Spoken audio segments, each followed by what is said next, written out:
MLA ఆరవ శ్రీధర్ పై వచ్చిన ఆరోపణలపై విచారణకు జనసేన కమిటీని నియమించింది. ఈ అంశంపై 3 సభ్యులతో కమిటీని నియమించింది పార్టీ కార్యవర్గం.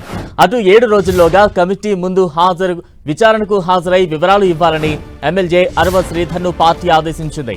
ఆరోపణలపై నిజాలు విచారణ చేసిన అనంతరం ఆ నివేదికను అధిష్టానానికి అందించనుంది కమిటీ. ఇక నివేదిక పరిశీలన చేసి తుది నిర్ణయం వచ్చేంత వరకు కూడా ఎమ్మెల్యే శ్రీధర్ ను పార్టీ కార్యక్రమాలకు దూరంగా ఉండాలంటూ ఆదేశించింది. ఇటీవల ఎమ్మెల్యే ఆరవ శ్రీధర్ పై సోషల్ మీడియాలో ఓ మహిళ చేసిన ఆరోపణలతో విచారణ చేయాలని పార్టీ ఈ నిర్ణయం తీసుకుంది.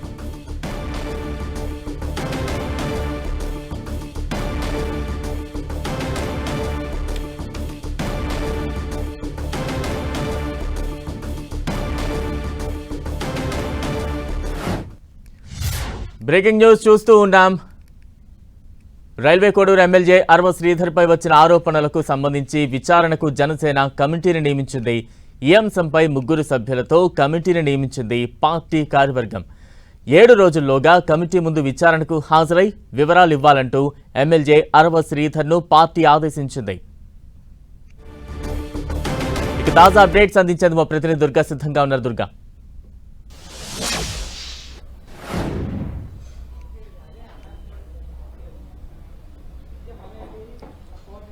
రైల్వే కోడూరు ఎమ్మెల్యే ఆరవ శ్రీధర్ పై వచ్చినటువంటి ఆరోపణల నేపథ్యంలో నిన్న ఎవరైతే మహిళ ఆరవ శ్రీధర్ పై చేసినటువంటి ఆరోపణలకు సంబంధించి నిజ నిర్ధారణ కమిటీని జనసేన పార్టీ ఏర్పాటు చేసింది. 3 సభ్యులతో, అంటే పార్టీలో సీనియర్ నేతలుగా ఉన్నటువంటి శివశంకర్, అలాగే రమాదేవి, అలాగే వరుణ్ 3 నేతలతో కమిటీని ఏర్పాటు చేయడం జరిగింది. ఏవైతే ఆరోపణలు వచ్చాయో ఆరోపణలకు సంబంధించి 7 రోజుల్లోగా కమిటీ ముందు ఆరవ శ్రీధర్ హాజరయ్యి దానికి సంబంధించినటువంటి వివరణ ఇవ్వాలంటూ కూడా జనసేన పార్టీ ఆదేశాలు జారీ చేయడం జరిగింది. దీనికి సంబంధించి కమిటీని ఏర్పాటు చేయడంతో పాటు కమిటీ కూడా చాలా పారదర్శకంగా విచారణ అనేది చేపట్టాలి, వాస్తవాలన్నీ కూడా తెలుసుకుని ఒక రిపోర్ట్ ని అధిష్టానానికి ఇవ్వాలంటూ కూడా జనసేన పార్టీ కార్యవర్గం నిర్ణయం తీసుకుంది. దీనికి సంబంధించి నిన్న నుంచి కూడా అటు సోషల్ మీడియాతో పాటు మెయిన్ మీడియాలోనూ అలాగే రాజకీయ వర్గాల్లో కూడా ఈ అంశానికి సంబంధించి హాట్ టాపిక్ గా మారిందని చెప్పాలి. ముఖ్యంగా వాట్సాప్ చాట్లు, వీడియో కాల్ కి సంబంధించినటువంటి వీడియోలు, అలాగే మహిళ చేసినటువంటి ఆరోపణలు విడుదల చేసినటువంటి ఒక వీడియో, ఇవన్నీ కూడా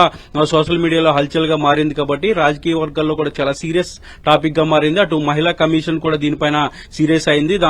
వాళ్ళు కూడా విచారణ కమిటీని కూడా ఏర్పాటు చేయడం జరిగింది. అయితే ఇటు పార్టీకి సంబంధించి పార్టీ ఎమ్మెల్యేగా ఉన్నటువంటి ఆరవ శ్రీధర్ విషయంలో ఏం జరిగిందనే అంశానికి సంబంధించి ఒక విచారణ కమిటీని కూడా జనసేన పార్టీ ఏర్పాటు చేయడం జరిగింది. 3 సభ్యుల కమిటీలో ఉన్నారు. అయితే 7 రోజుల్లో ఆరవ శ్రీధర్ కమిటీ ముందు హాజరయ్యి దీనికి సంబంధించినటువంటి వివరణ ఇవ్వాలంటూ కూడా ఆదేశాలు ఇవ్వడం జరిగింది. దీంతో పాటు ఏదైతే కమిటీ నివేదిక అనేది పూర్తి స్థాయిలో ఇచ్చిన తర్వాత, వాస్తవాలన్నీ కూడా తెలిసిన తర్వాత తదుపరి చర్యలు ఏం తీసుకునే వరకు కూడా పార్టీకి సంబంధించినటువంటి ఎలాంటి కార్యక్రమాల్లో కూడా ఆరవ శ్రీధర్ పాల్గొనకూడదంటూ కూడా పార్టీ అధిష్టానం ఆదేశాలు జారీ చేయడం జరిగింది. దీనికి సంబంధించినటువంటి ప్రకటన కూడా విడుదల చేశారు. అయితే ఈ అంశానికి సంబంధించి ఈ 3 కమిటీ కూడా రేపటి నుంచి విచారణ చేయబోతున్నారు. 7 రోజుల లోపు ఆరవ శ్రీధర్ కూడా దానికి ఉన్నటువంటి వివరణ అంతా కూడా కమిటీ ముందు ఇవ్వాలంటూ కూడా ఆదేశాలు ఇచ్చారు. కాబట్టి ఈ అంశానికి సంబంధించి చాలా సీరియస్ గానే జనసేన పార్టీ అధిష్టానం ఉందని చెప్పాలి. ఎందుకంటే నిన్నటి నుంచి కూడా పెద్ద ఎత్తున సోషల్ మీడియాలో ప్రచారం జరుగుతుంది. దాంతోపాటు మహిళా కమిషన్ కూడా ఈ విషయం పైన స్పందించింది.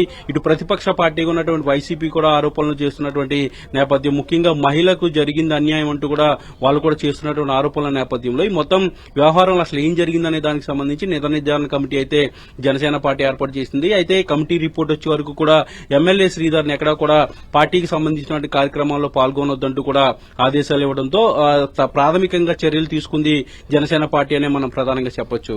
Right, thank you Durga.